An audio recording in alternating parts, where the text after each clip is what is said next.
makasampa kayo ng picture, no? Tinuruan kasi ako eh. Mga ganitong pastada ba? Kapag ganyan daw, kapag bumabalik na daw yung mga tubig, yung alon ba, bumabalik doon, no?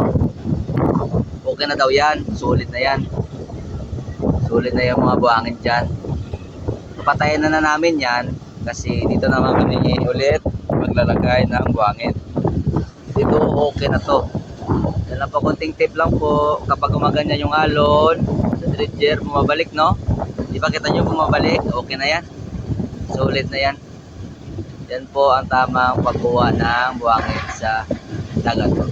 Yan lang po. Last flow. Yan, hihinto na.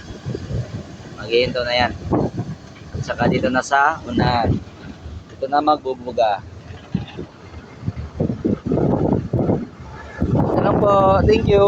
Basta tandaan nyo lang yung alon kapag makasampa kayo ng dredger. Thank you.